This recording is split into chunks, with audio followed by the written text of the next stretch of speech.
বিশ্বকাপ শুরু হতে আর বেশি দিন বাকি নেই, আর তার আগে আন্তর্জাতিক প্রীতি ম্যাচে নিজেদের শক্তির জানান দিল 5 বারের চ্যাম্পিয়ন ব্রাজিল। আজ পানামার মুখোমুখি হয়ে একের পর এক গোলে উৎসবে মেতে ওঠে সেলেসাওরা। ম্যাচের প্রথম মিনিটেই ভিনিসিয়াস জুনিয়রের গোলে লিড নেয় ব্রাজিল।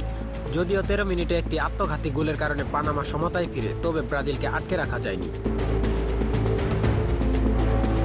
38 মিনিটে কেসুমিরু, 52 মিনিটে রায়ান, 59 মিনিটে লুকাস পাকেতা এবং 62 মিনিটে পেনাল্টি থেকে থিয়াগো গোল করে ম্যাচ পুরোপুরি ব্রাজিলের নিয়ন্ত্রণে নিয়ে আসেন।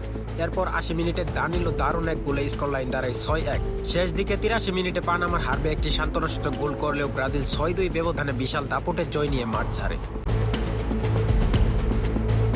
পানামাকে উড়িয়ে দেওয়ার পর ব্রাজিলের পরবর্তী মিশন এখন মিশর। বিশ্বকাপের আগে নিজেদেরকে ঝালিয়ে নেওয়ার শেষ সুযোগ এটি।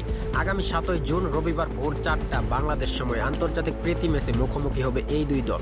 মিশরের আক্রমণ ভাগের মূল অস্ত্র মোহাম্মদ সালাহ বনাম ব্রাজিলের তারকা খচিত রক্ষণ ও আক্রমণ ভাগের এই লড়াই হতে যাচ্ছে দারুণ জমজমাট। ব্রাজিল কি পারবে তাদের এই জয়ের ধারা বজায় রাখতে, নাকি মিশর কোনো চমক দেখাবে? বিশ্বকাপের আগে ব্রাজিলের এই বিধ্বংসী ফর্ম নিয়ে আপনার মতামত কি? মিশর ম্যাচে কে জিতবে বলে আপনি মনে করেন? কমেন্টে জানান।